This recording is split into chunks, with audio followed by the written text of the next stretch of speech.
Show podcast. I'm Karen Hoyer. And I'm James Donlin. Good morning, Karen. Good morning. And who is that in the background?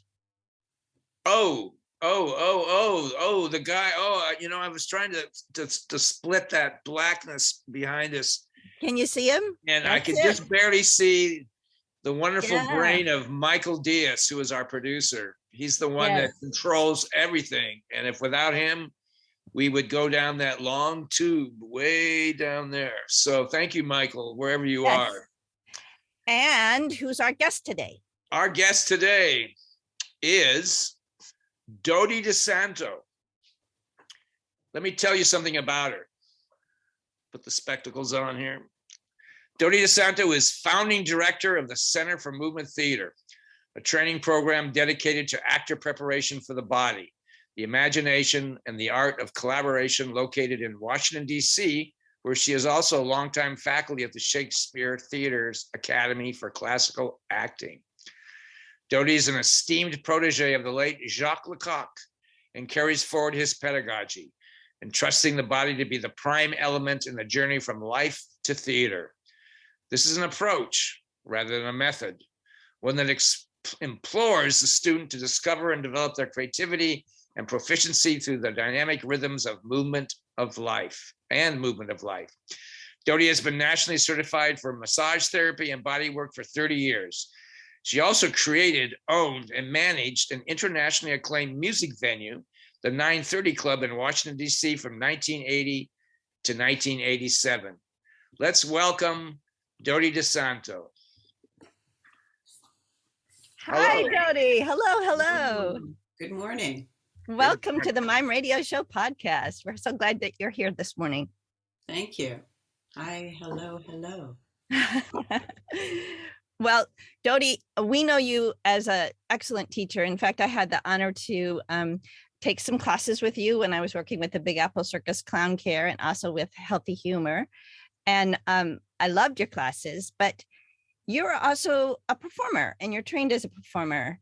So our first question is always, what do you do to prepare to go on stage? What's your routine to get ready? And it probably applies to getting ready for teaching too. But we like to know, what's the last thing that you say to yourself before you step on stage? I try to empty my head. I try to empty. Try to clear the space inside. Try to find a pretty blank space. It's something that happens instinctively. I think it has a greater purpose that I may not be able to articulate. I just think it's what happens to me organically. Is that so that you'll be ready for anything, that you're not bringing a prejudgment to the stage? Or do you know? I think so. I think it's pretty synonymous with the part of my teaching with the neutral mask. That is really what the underlying purpose is to support the blank slate for the actor, so that you have there is some sort of some acknowledgement that what we're doing is inscribing, as opposed to perhaps a more psychologically oriented approach where you're trying to access aspects of yourself that support what you're doing. I think that all of these different approaches are supposed to lead into the same room, and likely do. It's just the door that I happen to go through. Now I have a question. So we know you as a master teacher of Lecoq pedagogy. So I'm wondering, what you just said, is that a reflection of maybe his teachings, or is this something that you arrived at yourself, or a combination? That's a tricky question for people. But what's your comment on that? Well, my comment on that is that it is definitely very, very, very much the pedagogy of the trajectory and pedagogy of Lecoq. And I tell you, I don't really, it's taking my entire life and career to understand what parts are me and what parts are the pedagogy, to the point that with the age that I am now and the 40 years of teaching, I don't think it's a question that matters really at the end of the day. Yeah.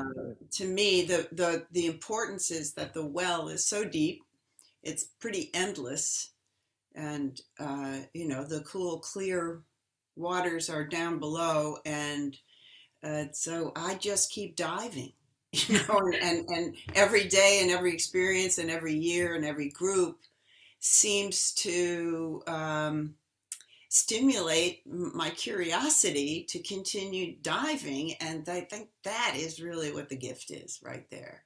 But indeed, just to circle back, it is, in fact, what the thrust of the brilliance and genius of Lecoq is that in the attempt to be alike, our differences arise more forcefully, and that is the lesson. And he said something that I wrote down in my notebook in the 70s, and it took me until I think the 90s to begin to understand what he was talking about. He said, the fundamental reality of creation is solitude. Mm. Wow, there's so much here to talk about. Like, I know, think of four subjects that came to my head when you were speaking. So I got to try to put those on the side and maybe readdress them, I wanted to ask you, because right at the beginning, you said it was kind of instinctual, that emptying.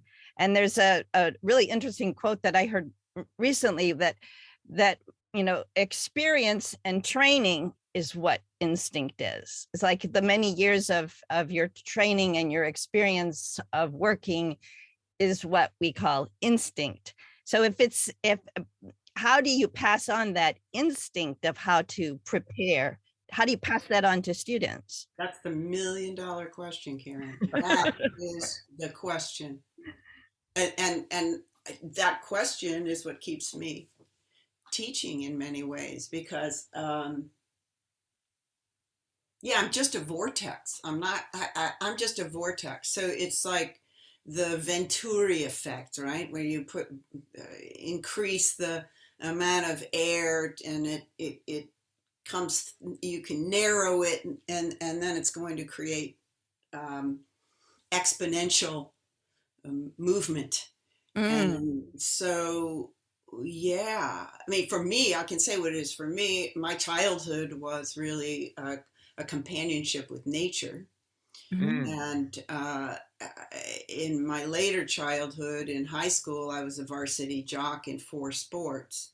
So I was negotiating space, right, with a team, and with the idea of achieving a goal, like getting something in between people and through space to get somewhere else. So that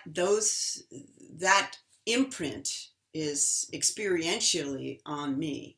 So when I got to Lecoq, I was rather confused, because I really had not done much acting at all. 1, 2, I did not speak French, and class was conducted in French. Oh boy. So somebody would say something and you're supposed to get up and do something. Though it took a while, but eventually what I learned was that I was receiving an enormous amount just observing other people. Like, as an American, right? In France, you have a big A, it's the scarlet A. I don't know, it could stand for another word that starts with A, but that I won't mention. But when I first got there, I was eager, right? But I also learned by being told, no, sit down, watch, absorb, because much of the lessons there are that the body keeps the score. The body is the vessel of absorption.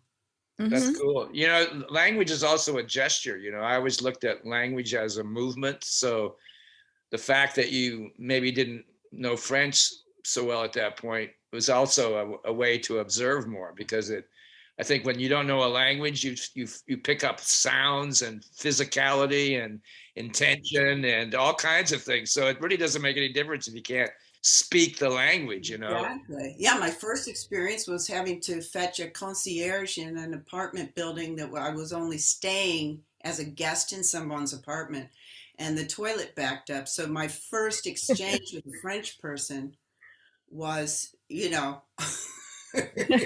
trying to negotiate that very fundamental territory. There's so many questions here. Like, in fact, I was a jock too. I was a college basketball player. Right, right. Yeah. And I didn't even get into theater until I was 21. Was on the basketball team. And your comments about performing in a structured improvisation, which all team sports are, and the parallels are identical to me in terms of team sports and acting and performing, and even to the point of movement technique, whatever you want to call it, in physical theater. There's so many similarities, even the way you approach the whole process. Yeah, you learn how to utilize your teammates, right? Mhm. Right. Not only do you learn what your own contribution is, what your skill is, and to hone your skill, but you're learning how to negotiate space with other people, and so it's the humility or generosity of that is exactly like what you say. It's exactly what you're doing when you're working in an improv or working with other people in space. Yeah. Right. It is also sports is also should be a collaboration, which is so important in our work. Yeah. But Yeah. tell us how you got from, your jock days, your Wait, just a second. Let me ask this question first. Yeah. Wait, just a second. Let me ask this question. So yeah.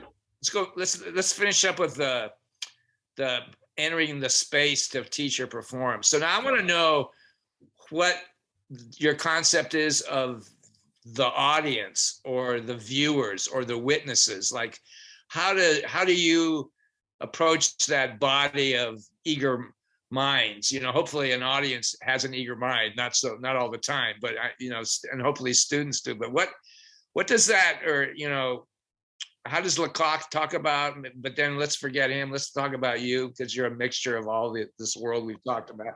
Like, what is that? Who is that in the performance dynamic? Who are those?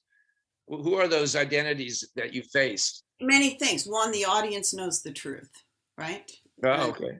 Okay. The audience knows the truth. Two, the audience came to eat, so you don't want to chew the food for them. So that's the biggest problem, I think. Explain that a little further, that you don't want to chew for them. What do you mean? I love that. That's wonderful. You don't want to chew the food for the audience. They came to eat. So it's not about you. It's about, that space, the activity, the buoyancy, and the nourishment that lives in that space between you and the audience. Are you a chef? Are you the cook, or what, or not? Well, for me, it all boils down to this term called tensegrity. It's about properties of tensional integrity.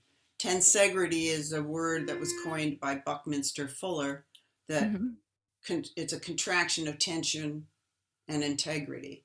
And it really is, the definition of tensegrity is a continuous tension, discontinuous compression structure. This right here, there you go. This is a tensegrity. Yeah. Right? So the struts, it's equivalent to the human body. The struts are like your bones, and the elastic bands are like your soft tissue. So we think that our bones, like we think that our vertebrae touch each other. We're like, weight of life, but actually we're the opposite. We're this beautiful space in the middle here, right here. here, intangible, but full, right? There's push, pull, and the silence and space in the center. And not only are we that microcosmically, and that is what the macrocosm is, but that's also a metaphor for our relationship to the audience, right? The audience. That was the audience. Let's say, no, if that sculpture you have, it represents a performance, where would the performer or the teacher be, and where would the witness, the viewer be? Or is it all one? I say it's all one. Uh-huh. Say it's all one, that it is an organic structure that has elasticity, right? So it's like when you begin to view the playing field as elastic, then you can do what you need to do. You can expand it, you can create suspension, you can close it, you can snap it, you can create all kinds of things through space, force, and rhythm. Yeah, yeah. Force is push and pull. So it's a matter of actually not only understanding these concepts intellectually, but then digesting them and letting them just be and letting them do their work through the forces in play. Lecoq called it, he called it geodramatic territories. That's a great term. I like that. Right? Geodramatic territories. So ultimately, Dody, you definitely don't see the audience as being passive. The audience out there is not just a receptor. No, well, they're huge receptors because one, I think everyone is full of themselves, right? Particularly we live in the time of me. I like to say that. And I tell my students, look, there's me, right? And we live in me. We have a little sun we carry in our pocket that shines on us, that tells us everything we want to know. You know, it's this crazy time, but you need to pull the M and the E apart and insert us inside, and you get muse. Ooh, right? Nice. And the audience is, of course, just like everyone else, they're thinking about themselves. And what do people do? They think about themselves. What did they come to the theater to do? I believe they come to dream. So we have to understand that the information that we're launching and washing over the audience is fodder for their dreams, right? And that, you know, we want to hope that, well, we want to identify with life. We're always trying to identify. We identify with the character we see, we identify with the situation, and then we decide if we're for or against it or with it, right? Push, pull, middle, right? With. So it's boils down, it's three things. Life triangulates, nature builds in triangles. And, you know, it's the triangulation that brings things into conversation, I think. So if I was, like, I grew up in nature too. It's what you're saying is sounds very familiar to me. So I had orchards and mountain ranges and the Pacific Ocean in farmland when I was a kid. So what if that's one point of my triangle, what would have been the other points? I played sports too. I played basketball. So what would the third point of the triangle in my life have maybe been, do you think, to I don't know, James. What is it? Well, I'm just curious. It is curious, but I'll just say this. The other thing, that I'm a maniac. I never stopped being interested in learning. So now I'm actually studying Chinese medicine. I have been since 2018. So I'm getting a Master of Science in acupuncture. Very simply, in yin-yang terms, heavens or the above, whatever you want to call it, yang, earth, yin, actually we complete. So that's the triangular, that is the cosmic triangulation. Yeah, you can look at that in so many, like I always called mime location zen. It's a term I've been using the last few years. Look, we're doing location zen, you know, which can be applied to a lot of things, you know. It can, because back to what you said, what was it that you were saying? I just blew You're out talking about the my triangle mind. or something else? It was a little bit earlier. Or what the audience was? Who the Yeah, I mean, audience represents? it's fairly endless in its. To me, it's all of what we're talking about, and all of what fascinates me and keeps me engaged in this trajectory of learning and life is the mystery. You know, Mm, it really is. It's the mystery. mhm. So at the end of the day, we live in such an information time, and people are so concerned about what they know and knowing and having these accessories that give us instant knowledge. It's really, uh, like in clown, you realize that you don't understand anything, and that's the beauty. That's the beauty of it. You're definitely a seeker. So that's the reason why I want to know the journey part of your life. How did you get from here in the United States and what you were doing as you were growing up, and how did you end up at Lecoq School? What took you there?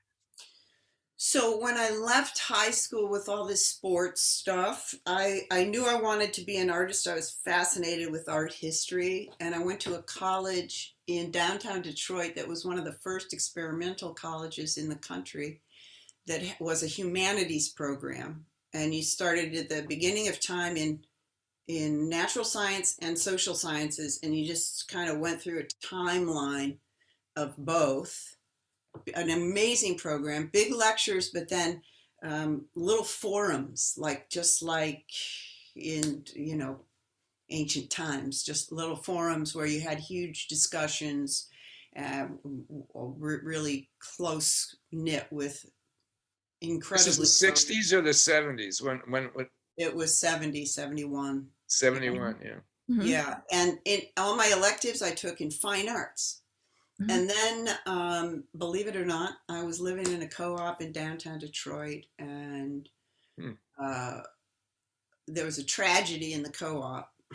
Our house was broken into and raided by Black Panthers, and someone got shot and killed.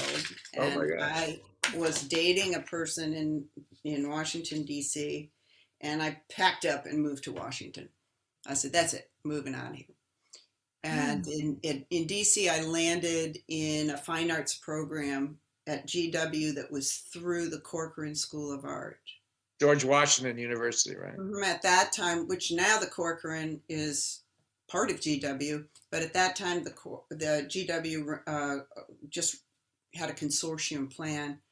And I took all kinds of studio classes. And one day I took a dance class at GW, and I had this huge aha. I went, "Oh, it's not these materials out here. This is the vessel of expression." Hmm. I was reminded of my days with sports, and it was kind of a homecoming for me. Yet dance was not the answer, and I knew it.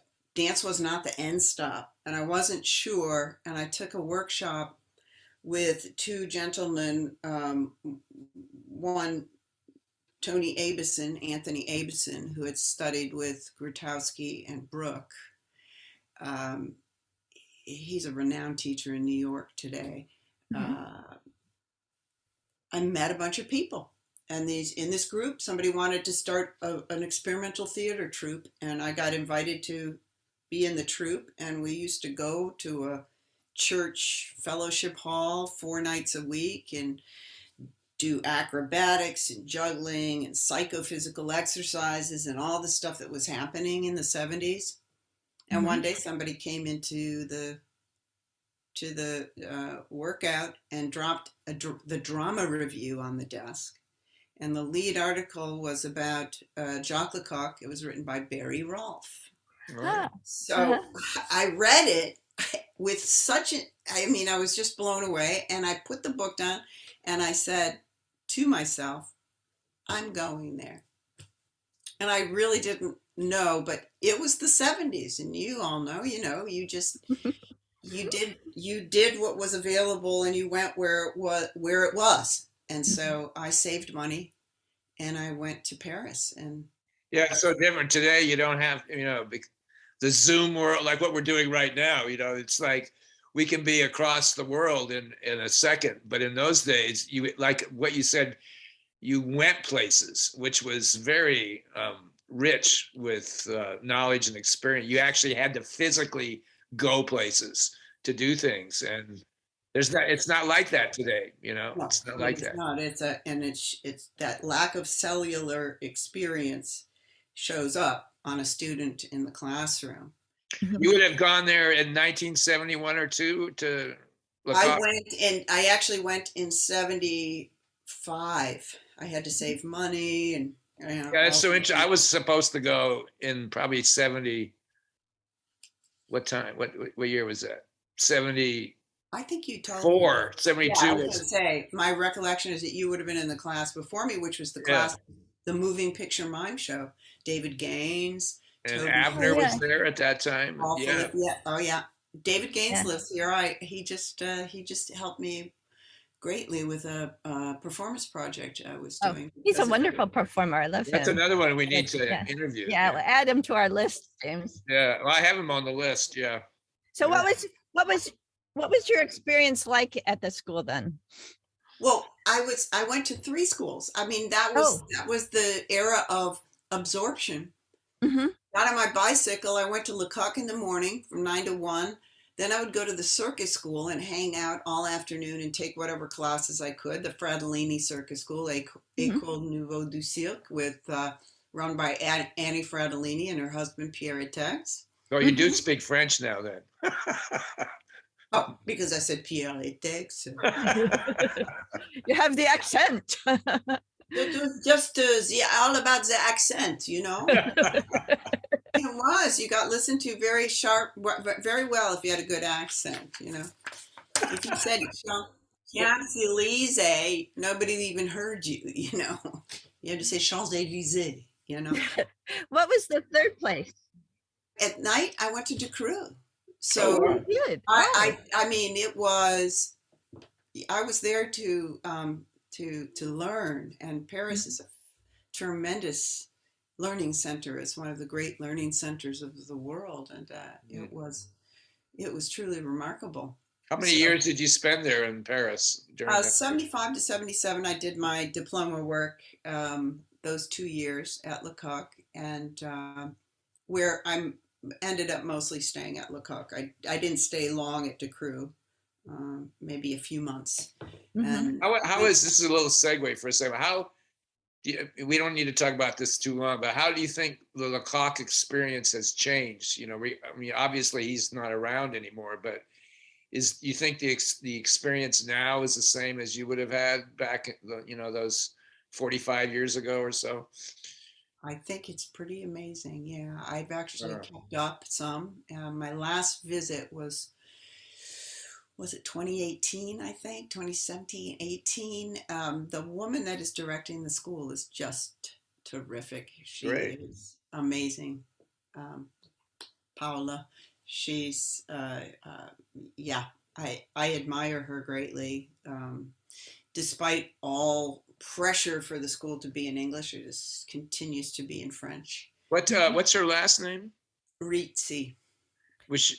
Did she have a kind of a Lecoq experience in Los Angeles recently? I'm not sure. And then she moved back to Italy or something? I don't know. That's another. No, you're thinking of Paola Coletto. Yes, another wonderful. Who had her school in Chicago, and then she moved it to LA, and then she went back to Italy. Yeah, Paola. What happens? James, there's 2 Paulos that we have to interview now, right? What happened? Paola is the female. Paola and Paola. Paola or Paolo. What happened next after 1977? Then I actually had an interlude. I came back to New York and had a little company of people from Lecoq, a tiny company, did touring. And then I landed back in DC. I got married. It was my first husband. Came back to DC and got sidelined into owning and operating and managing a showcase rock and roll venue. Really? Which was a 7-year detour into And this is the 70s, right? This is the 70s, late. No, this was 1980 to 87. Okay. Wow. Yeah. Wow. And I really learned a lot about life and, cut my teeth on the underworld. I started when I was 27, owning a bar and negotiating this insane environment. The thrust of it, though, is that it was truly a sociocultural contribution because it was a venue to support rising artists who did not want to be owned by record companies. So it was the beginning of independent record companies, and it was really an amazing experience. With my colleagues were global producers and club owners and booking agents, and we made a huge contribution to the change and shift in music, and it was thrilling. I mean, bands like REM, I mean, they played at my club as an opening act 3 times for $100 or something before they rose to to fame. And I mean, it was really, really pretty thrilling. A lot of Simply Red, Natalie Merchant. I mean, you name it. It was phenomenal. It was a phenomenal. What would be the connection between this world you're describing and the world of physical theater, or the elements of the triangle of the cosmos that you were talking about? How does it all fit together with physical theater? I mean, it was a very physical environment. It was DC is the center of punk hardcore, HAR, capital DCORE. Hardcore was really the crux of it was here with Fugazi and Minor Threat and this whole situation here, and it was a physical environment. I mean, people were like slam dancing and diving off the stage, and it was, I would go down. Well, it would get really bad, and I would get nervous, and I'd go down there and sleuth around in the pit to try to find like a culprit who was who was messing up the anatomy of the pit, right? If the pit had a cohesive anatomy, no problem. But all you needed was one bad egg, and it would go south fast. So you can hear people whisper to each other, "Dody's in the pit." That's great. You reach somebody up by their shirt, what are they? It does sound like clowning or bouffon, or like the more grotesque forms of clowning. I mean, it's like it really. There's a lot of parallels there between. And there was a sociology to it. I would. I mean, there was kind of this conflict. I could show you pictures of. I mean, it just was wild. But there was this conflict between me and these people coming and going. And one day I said to the kind of leaders of the whole thing, hey, could we sit down and have a meeting or something? I mean, I need to understand what's going on. So we did. We had a meeting on a Saturday afternoon. Was that unusual to have a meeting in that with a bunch of punks? Yeah, sure. And I said, one, I'm doing your music. I'm supporting you. Mm-hmm. How can we have some harmony here? Because I'm willing to do this. Give me the lowdown. And they said, well, one, we don't drink. That's what hardcore stood for in DC. They were skinheads. They didn't drink. They didn't do drugs. They were clean, right? They said, two, we don't want the lights down. We don't want the DJ. We want the lights up. We want to sell fanzines. We want to talk to each other. They had a whole sociology. I was like, educate me. And as they told me, I said, well, wow. Okay, you don't want to drink. You don't want the lights on. You don't need a DJ. I said, sounds like daytime to me. Do you want to have a show in the day? And that's how matinees were born at my club, because then I didn't have to intermingle the punk stuff with the nighttime stuff, which was a whole different situation. right? Ah, Where you would have to be worried about a 12-year-old who came with their brother to see this cool band, but there was drinking in this environment, you mhm. know, these sort of things. So, So is this like running a theater in a way, right? I it mean, was, except at the end of the day, I really honestly, I had to say that rock and roll was, you know, that end of the music industry was so much about, the French called it frime, la frime, posing and Mhm. some external thing, right? It's all about well, the cosmetics were important on many, many levels. And I thought, God, you know, get me back to theater people who are just people, you know, Yeah. they're just people who love humanity and they have a, um, I mean, not that they're not troubled. We're all, everyone you meet is engaged in an enormous struggle, right? But it was more, yeah, less of that to negotiate, in my Yeah. opinion. I didn't like owning a bar. Holy Yeah. moly. so there was a shift. Then go ahead, So Karen. instead of like being on the external, the posing, it's like let's try to be in the moment. Let's to be honest and to be present, which is what the clown and is clown Yeah. persona is about. Yeah, it was. I was conducting, I had a big set of keys. I was conducting the madness.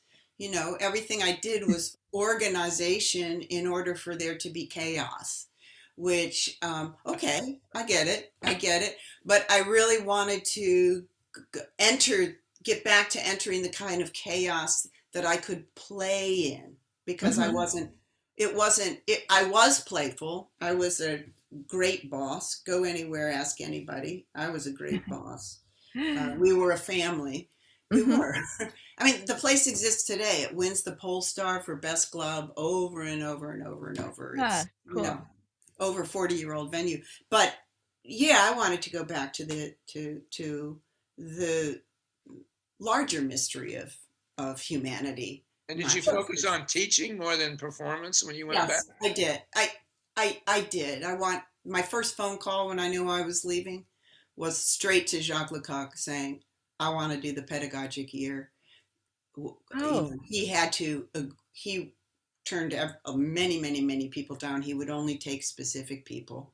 He said, "Come on over." Great. so So that was your training to be a teacher of the it Lecoq. was a 1 year apprenticeship in Ah, under right next to him. I sat next to him for a year, and he would wow, periodically turn over the room, and I had projects and wow. yeah. Three So groups of 35. You have to follow and track all of those students for a year and uh-huh. interface with him, and yeah, it was an amazing year. It was incredible. It was knowledge imparted from a master by sitting at his side. So tell us what is at the core of the Lecoq teaching, and specifically what do you as a teacher bring to your students from having that incredible training from Lecoq? Uh, an authenticity with nature. There Mhm. you go. Yeah, go on. Go on. What else more? Tell us more about that. But that is endless, you know, Yeah. Karen. I mean, that's what it's about. In other words, we are vessels of. You come into the world knowing everything, and it's this process of socialization that covers it up. So it's the pedagogy is to return you to that nascent under those nascent understandings through a process of identifying with nature, with the elements, with color, with sound, with oh, I know what it was I wanted to say, James, earlier, that you were talking about text, and yeah, I call it the body of words and the landscape of text, Hmm. right? And in Chinese medicine, our body is just a landscape, and that the analysis of the body, it to bring it to is to bring it to balance is to understand what is overflowing and what is blocked up. So it boils back down to push and pull. Does So, the mystery the mystery that you described earlier, is that more evident in teaching for you rather than performing, let's say? Is that one of the attractions? Like I was going to ask Well, why you're attracted to. my attraction to teaching is that I'm just so curious, and I love people, and for some reason, this idea of helping a person to be free, to find that zone of freedom that opens them up to give their gifts, right? For them to tap into that sort of the primacy of their own fuel, that is based on understandings that we're born with. We're assigned those things at nature, right? We're assigned those things at birth, right? Mm-hmm. So I don't know. I just have this incredible appetite for helping people because I love seeing people shine in right. So it's I think now as I age, I think, oh yeah, well, it would be interesting to try my hand at performing and see. But, right? It would be, but I really feel that I found my thing. I mean, also it's the same thing in my body work. That's what I do in my body work. I'm freeing people. I'm freeing adhesions. I'm opening up the vessel. That's the microcosm, and the macrocosm is the acting and the theater, the teaching people to be. Right? It's so much comes down to being as opposed to doing, which is something that I also learned from Monica Pagneux, who was the Feldenkrais teacher in the 70s, right? She worked with Brooke. She worked with Brooke an awful lot. Yeah. Tell us a little bit about how you use masks, the neutral mask, and as a form of study. What is that about? How does that work? Neutral mask is excuse me, I forgot to turn my phone off. It's the prime tool to find this clean slate, right? So the neutral mask was designed over a period of many years. I'd say 15 years or so between. Talking about the actual design or the concept? The design, it took about 15 years for Lecoq and Amoletto Sartori to get to a template of a mask that was going to work across the board. Do you have any examples of maybe an earlier mask? Like, do you have a photograph, or might be too hard to get at now? But I'm curious now about what those early masks might have looked like. I don't. No, Lecoq is a man who played a generous card game, but he held them pretty close to his chest. Right? The masks that were designed for him and his teaching, those wooden maquettes were bequeathed to Lecoq. Where would you think he would have? I mean, we're all influenced, right, by our environment as we grow older, but where would he have been influenced for this neutral mask concept that's so central? Yeah. Well, the lineage is that he met some of those characters that were working, with, had worked with Capot, like Barrault and Jean d'Aste, right? I mean, even Decroux worked with Capot, right? Decroux was initially, right, and then he. And who did the Capot work with? That's the question. I used to know that, but I'm wondering, do you know who Capot? But there's this sort of lineage of the idea of creating a mask that. Well, that comes from Capot, right? And so what Lecoq met these people. I think he met them because he was a physical therapist. He had a sports background too. He was a track person, right? It wasn't he? Yeah, and swimming, I think. Yeah, and he met them in a rehab center during the war, where actors out of work were you know, these physical actors were making a contribution. And they invited him to audition for something. And he ended up going on tour with Daste's company, and he learned about what Capot had called the noble mask from Oh. Jean Daste. And Mm-hmm. Capot was just trying to return the actor to their proper position on stage, Mm-hmm. and you know, break away from some of the mechanistic uh, mechanical gimmickry that was happening in theater at that time. Mm-hmm. And he wanted to remove the face. He wanted to see what the body could do. He started by using hoods or sacks or brown paper bags. I mean, you know, that's the sort of interesting thing about Bob Francescone, is that, Mm-hmm. you know, yeah, he went back to that primacy as well. Mm-hmm. Yeah, we both did. I have to say It's that. it's really remarkable what happens to people's bodies when they're not using their face. It's pretty incredible. And what I mean, I think that the main takeaway is the shakeup that it creates to help neutralize this imbalance between the brain always taking control, and to cast light on the phenomenal knowledge that resides in the body. So one is the humility of the brain to the body. It's a long arc, right? At school, at Lecoq, you do it 3 months. I do it for 3 months at in the Shakespeare Theater program, Neutral Mask, which is just enough. You have to take enough time to Mm-hmm. humble the brain to understand that it actually lives in a body, and that the body has a lot to offer, and that the body is a vessel of expression. And it's harder and harder and harder as the years go on, and technology Mm-hmm. That's an continue interesting question right there. It's harder to and grip harder harder to as years go grip. on because so Bob and I are very Francisco and I are very. I mean, we came out. We were birthed together. We were partners, and we a lot of the things he teaches, I teach, and vice versa.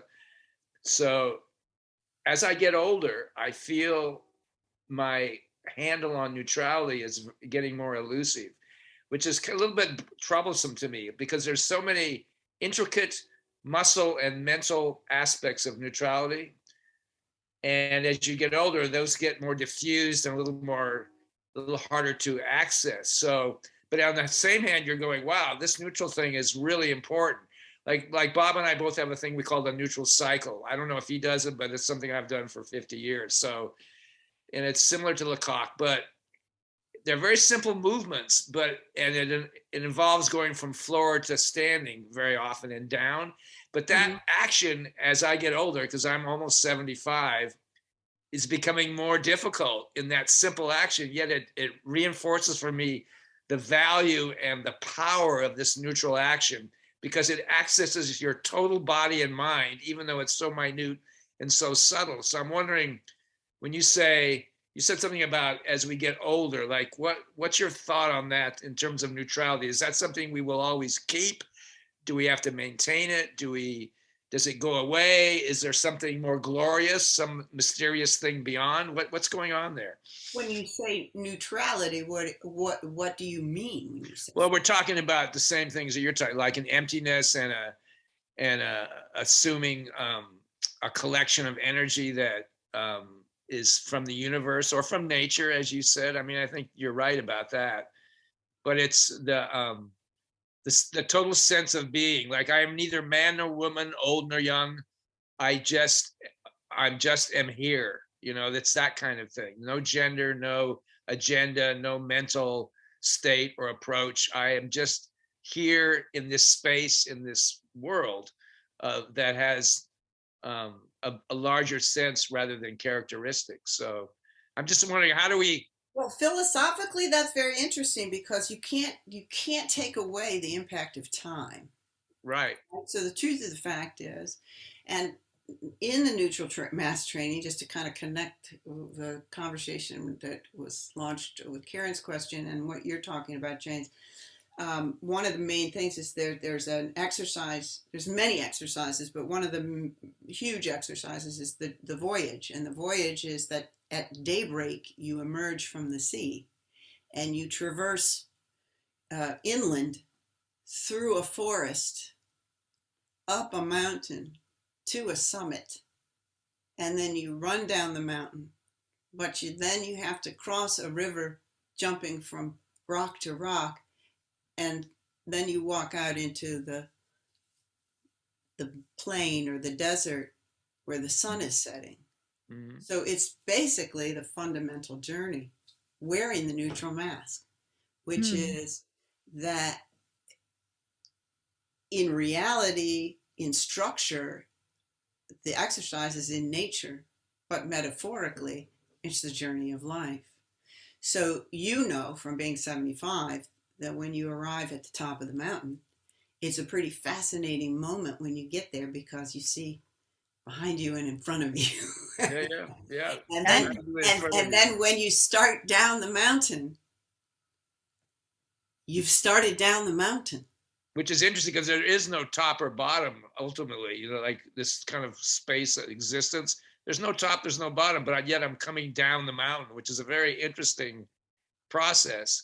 Also given this journey that you've completed. So the metaphor is you are older as you're coming down the mountain. So that's so interesting. Yeah. That's very the genius of Lecoq is endless. It's So that makes sense because that guy. And when I'm studying Chinese medicine, I'm like, he even knew what? The connection there, right? This insane connection. I mean, through Chinese medicine, I understand now all the organ associations with movement.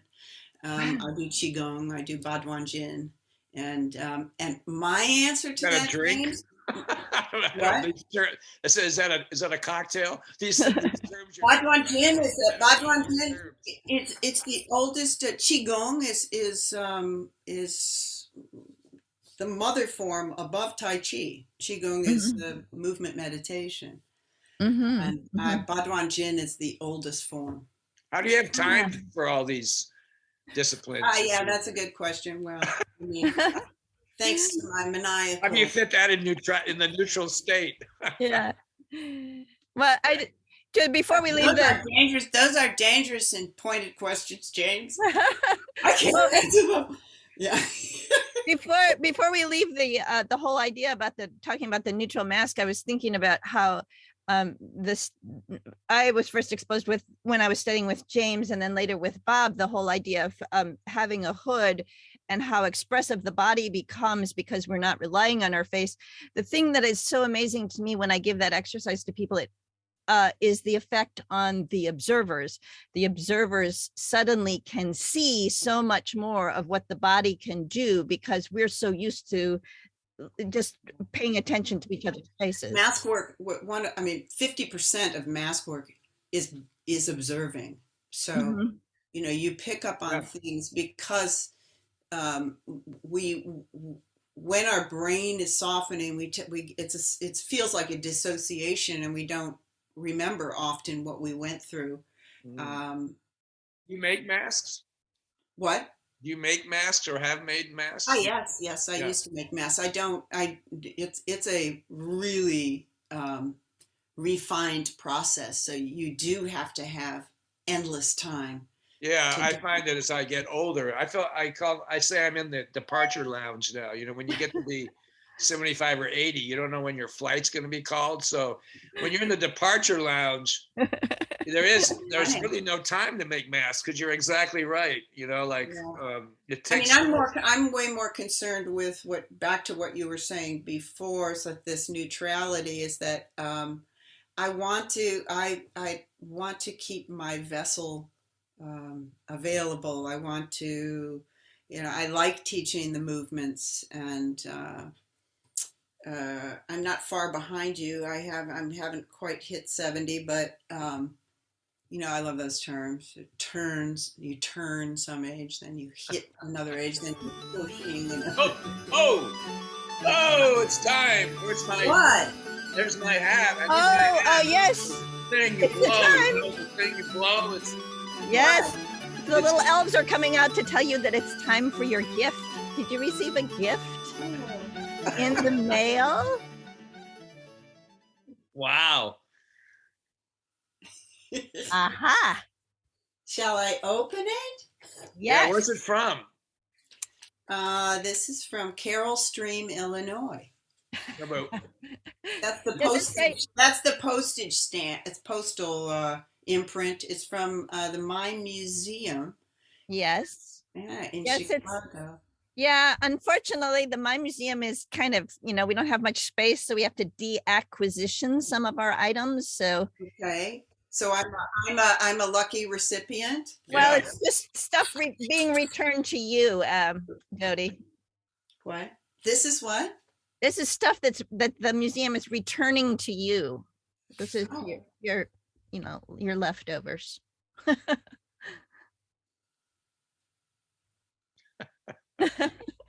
Wow, it has like a catalog number and everything. Souvenir number 37BR90. Well, let's Dody read it to us. DiSanto has worn many masks over her long career, including the smallest mask, the clown nose. This exhibit is a collection of her worn-out elastic mask straps collected over the years. Oh, There there you is. go. Oh, that's fun. I am actually a big fan of sewing on cards. Oh yeah, Oh. really? Yeah.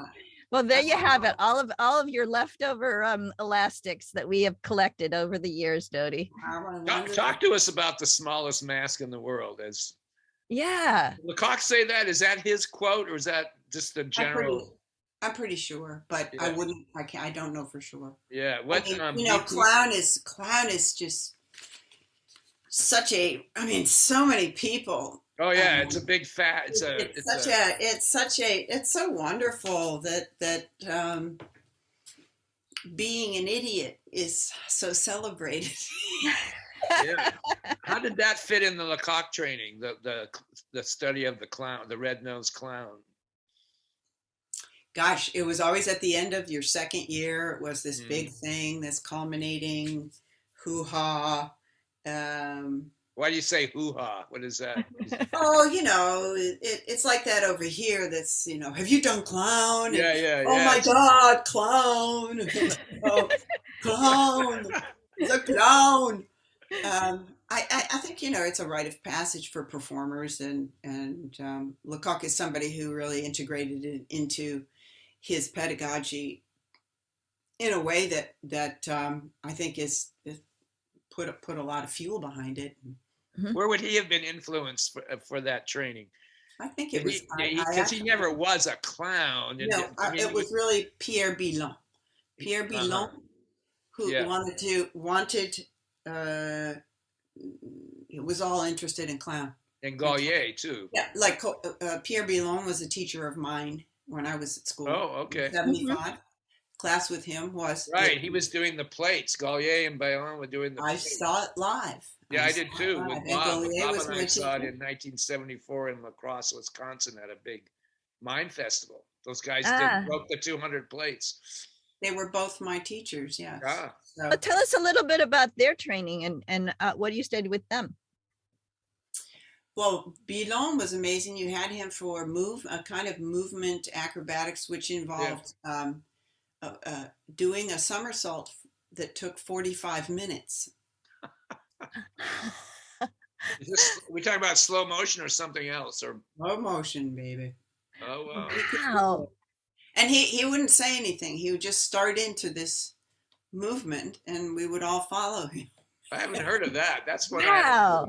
It was really wild. It was fascinating. What about the moment when you're upside down, maybe on the floor? That's a slow motion move. That must have been amazingly a moment of talk about core strength, trust and truth, right? Right there. Talk about core strength. That was about And Gaulier was, of course, Gaulier, and How do you know What does that mean, Dody? What is that? Just Well, I was that. going to say there's this thing, this movement in actor training throughout the country about the clown. Like, how do you feel about that? The clown, you need a clown curriculum in the acting program. I actually really like it, and I'm about to do a clown intensive at the academy next week. I think quite simply that the muscles that you develop in clown, the muscles of availability, generosity, humility, that they inhabit anything, any kind of performance. That those are some strong. That's some strong base for any. Where does the study of clown go off the rails, so to speak, if it does? I mean, is there a place where it becomes, kind of like sometimes I think some of it's like vomiting a little bit, but I'm not sure. Anyway, do you have any feelings about that, where it might become not so useful if it's approached a certain way? I think that that territory, it depends on who you are and how you learn. There are some people who can't learn a certain way in a certain environment. A clown can tend to sometimes become, school of terror and heavy via negativa, because when you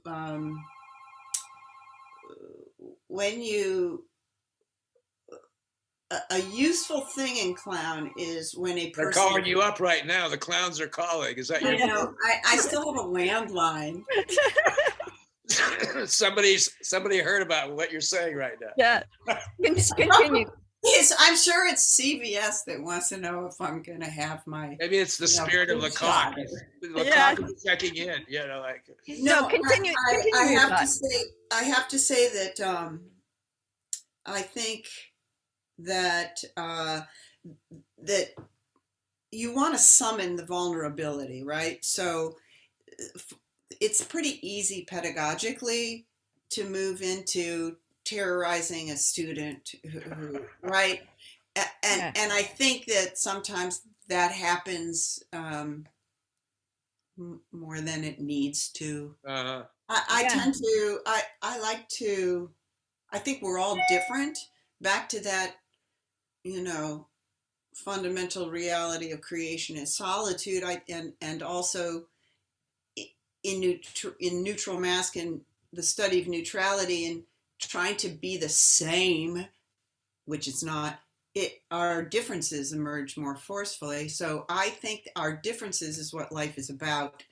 And so I like to try to mine for that, and whoever a person is. So what's difficult for the teacher pedagogically is you've got to try to stay in an open, resonant state where you are feeding prompts to someone to mine for who they are and for mine for what their uniqueness is, because after all, for a performer who has to study being all these other people, clown is this unique opportunity to shine a light on you. And so that alone is terrifying. I mean, people constantly say in clown, but who am I? I'm like, well, that's funny as hell, right? I'm in on a laugh with that alone. When a person stands in wonderment of who they are, right? It's a beautiful thing. Who is it?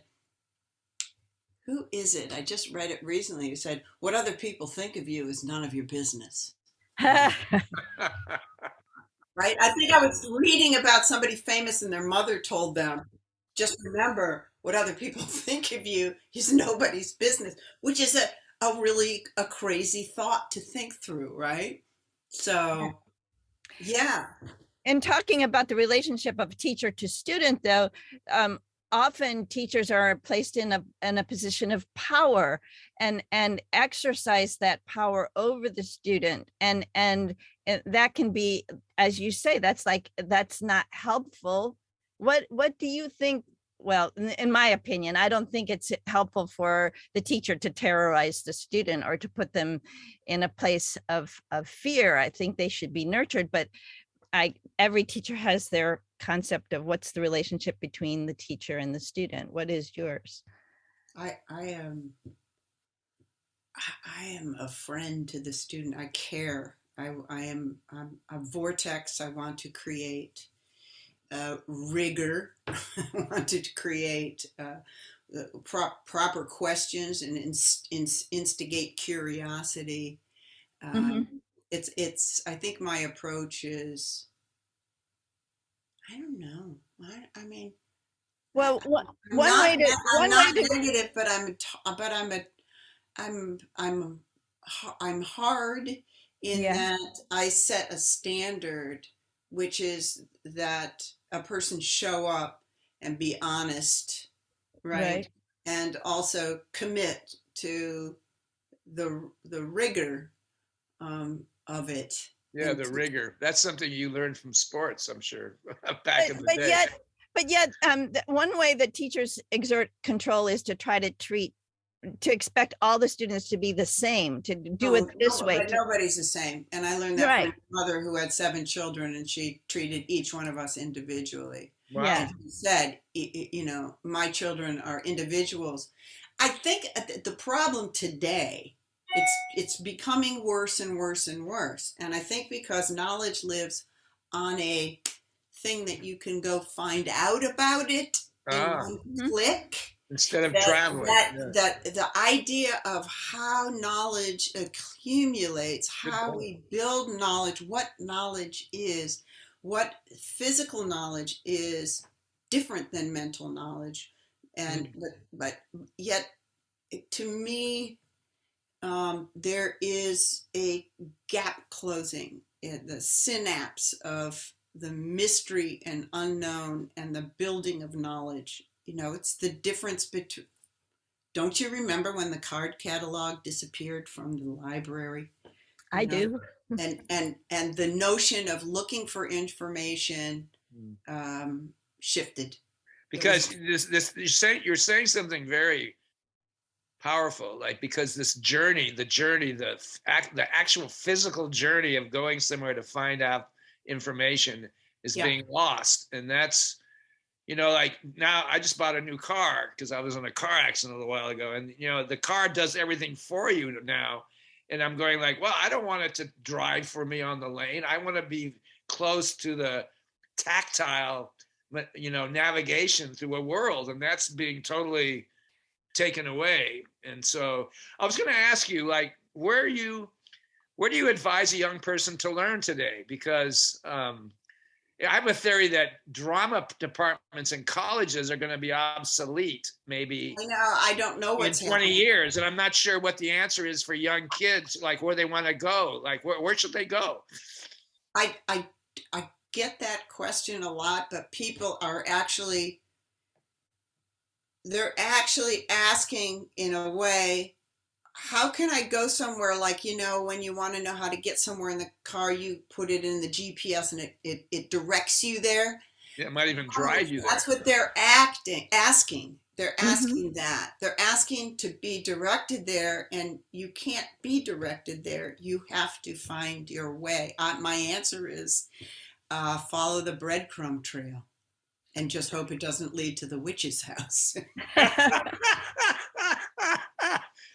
Well, it all has to do with a little bit with curiosity can be squelched by technology. Right, like immediacy, right? The immediacy, and then also the falseness of immediacy. There's like this fact and this fact and this fact and this fact, and so there's a falseness in that trail, along that trail, which is you're always only going to get the next best opinion. Right. It's not you can't function artistically from an opinion. It's not. You're a conduit between the audience and the information, right? And the information is main thing, back to Lecoq School. What is it? It's a school of creation. So you're trained as an actor, a director, and a writer. It's not about whether we don't use scripts at Lecoq. You don't have an act. You're not studying the act. You're building the actor. So you're building a poetic body, and you're building the ability to resonate with information and to derive from that and harmonize your voice. Because after all, what is a person stimulated to do as a theater artist? They want to express life. They want to get involved in that conversation. You know, what are the types of people here? What is that journey? What is their story? What landscape are they negotiating? So, so where does a kid go? I mean, I guess I don't know. I think, yeah, I don't know. Again, back to the 70s. I grew up in an era where, to me, it wasn't about the piece of paper. It was about the experience. Exactly. So we're now in a time of the piece of paper, and now the student is the consumer. So the institution has got to please the consumer.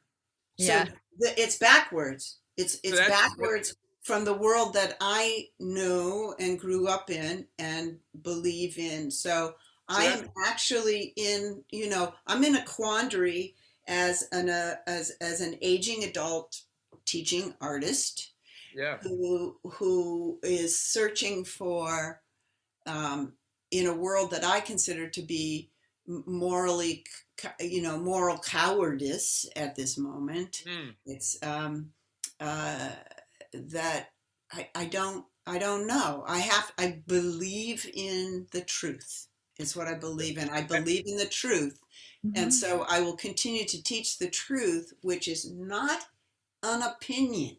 It is not. It's outside of an opinion. It is the sun rises. I teach about the sunrise. We have a huge unit when you study with me. It's called the Sunrise Project. Yeah, great. Right? And people say to me after that, "Oh my God, I never even thought about the sun rising." That's funny. When I was a high school basketball coach for a while, and I would have my sophomores. We reached the practice at 7 a.m. in the morning or 6 because of gym time, and there was a big window, and I'm sure there's very few coaches that have ever done this, but I would say to them, I'd stop practice and I'd say that sunlight would be coming through the big window in the gym, and I'd say, "Okay, guys, the sun is coming up. Let's reflect on that." It was, that's exactly what you're saying. But there's no sunrise. No two sunrises are alike. Yeah, but it's true. That's the substance of life. Things are not, it's that indescribable, mysterious, magical difference that makes life so phenomenal, right? How is it possible? How is it possible that we're all different? Yeah. Universities are missing. Some universities are missing the boat now because, having been a faculty member in several institutions over my lifetime, there, a lot of this, especially in the arts, are saying, well, how are we preparing for them for the workplace? And there's all this formula of, like you're saying, of sort of giving them the shortcut to making money in the arts. And it's so different than where you and I came from in terms of making, I personally didn't think about making money from my art. I was more interested in the sunrise. And yet my whole life has been making money from my art, even though the chrysalis was this other world. So I'm feeling that a lot of higher education is missing the point now in terms of the arts. And I think people like you are going to be, the studio situation will be the future, not too distant future. But have you tried to create a Lecoq school in the States, or is it bigger than that or different? It's because you're you. Yeah. Like what? Yeah, tell us a little bit about your center that you have created. The center, which is a facility called the Center, is something that my husband and I launched in 2004. So it's we're in our 19th year there. We crashed and burned with the pandemic, but we are still there. Don't own it. We just rent space.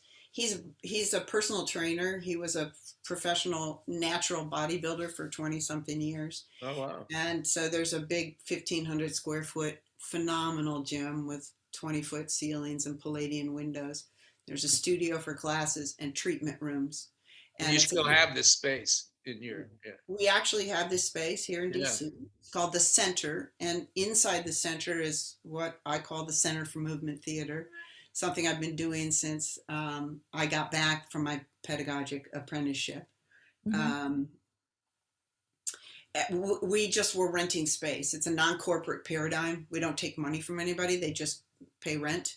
And so we have had people coming and going, and it took a long time to build a good garden, right? It was the organic process of building a good garden with the right kind of soil and the right. Nice. Wait through seasons of good weather and bad weather, and finally you arrive, and that we were pretty much on our feet after 15, 16 years, and then we got hit by the pandemic, which everything in that center was a body oriented in-person thing. So, but no, I tried to build a program at one point, and it wasn't the time in DC yet. DC is built up a whole lot in terms of the theatrical situation here, the theaters. It's a really pretty rich environment. How's what you do different than, let's say, Cinetic? You know, the group Cinetic and the yeah, I know Cinetic very, very well. Yeah, I mean, how are you different than what they?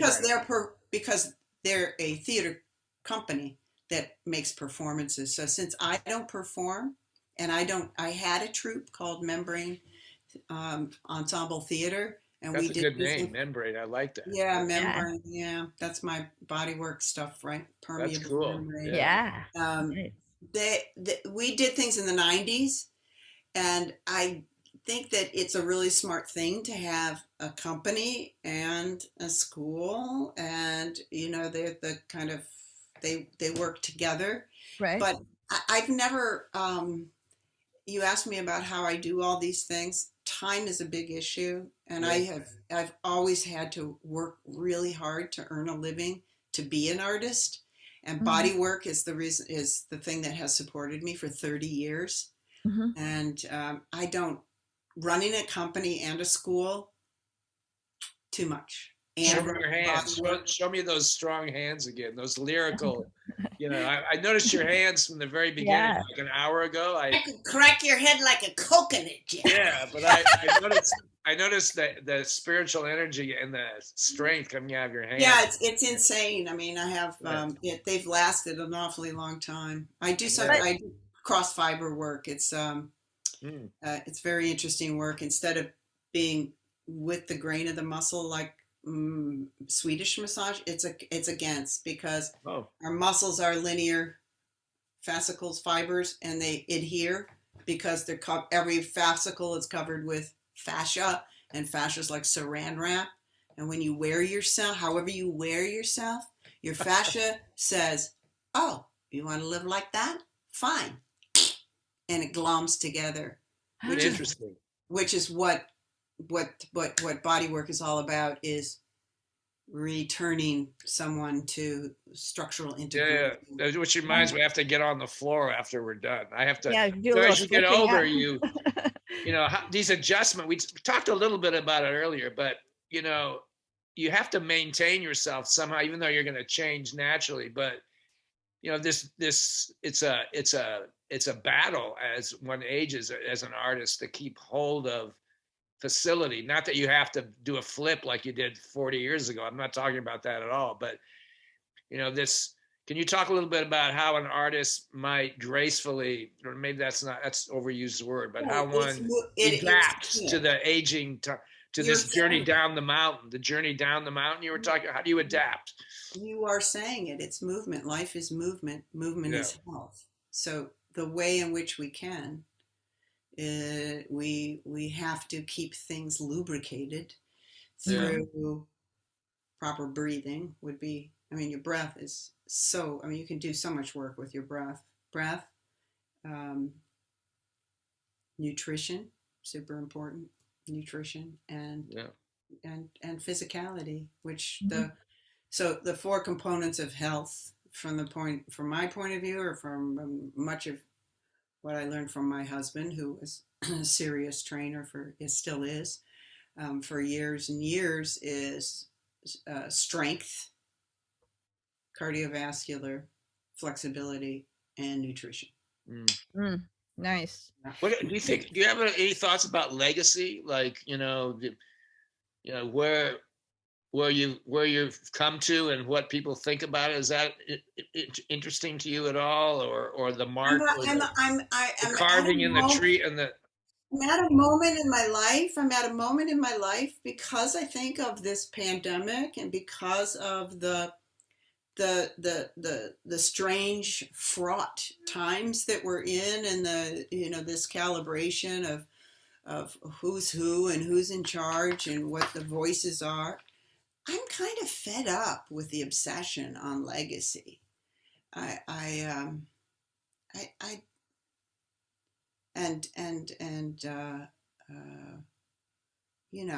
Celebrity legacy, that I just want to stay flexible and breathe and enjoy my life. Do you feel Lecoq was interested in his legacy, like more outwardly than he should have been, or not? Or I think that he was not, and that he was not, and that he was lucky for us.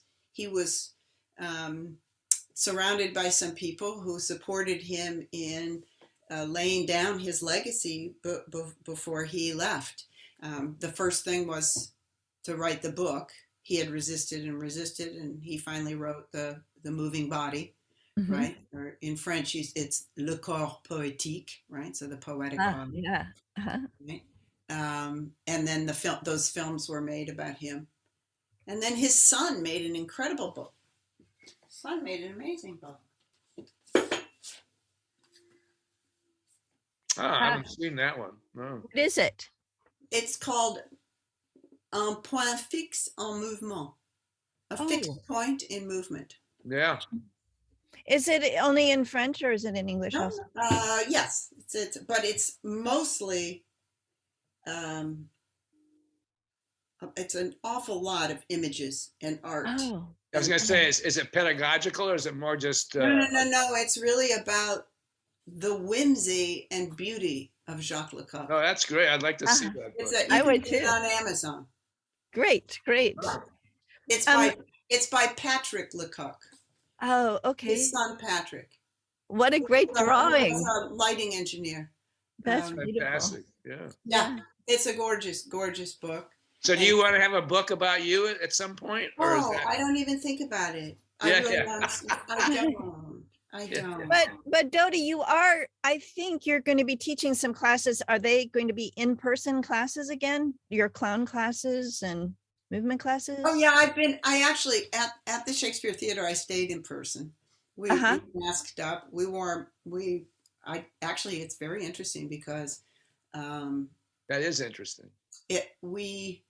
I used cheesecloth on the whole head, like De Croo used to perform in. Did you ever see those pictures of him? Yeah. Yes. Yeah.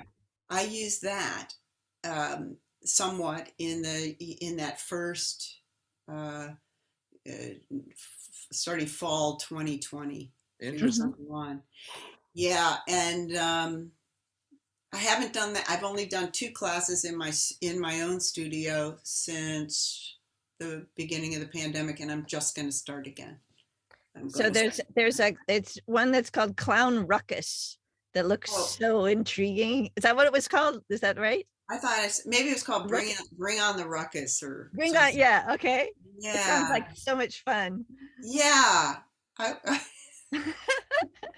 Clown is so great. I love teaching clown. It's equally as terrorizing for me, for the teacher, but I love it. Yeah. Here's our last question. Yeah. Dody, what do you want to be when you grow up?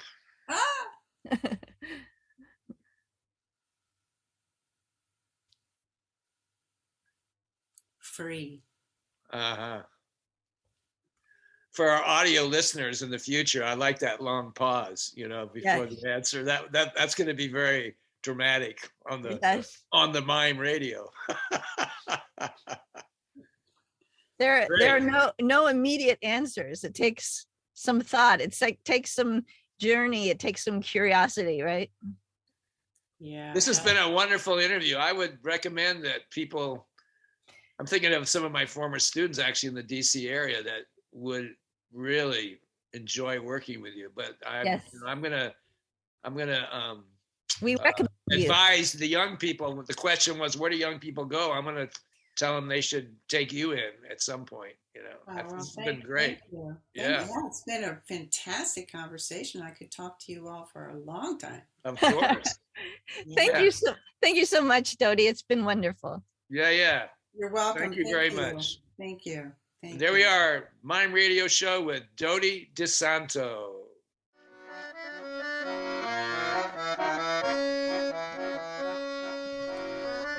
Thank you for listening to the Mime Radio Show podcast.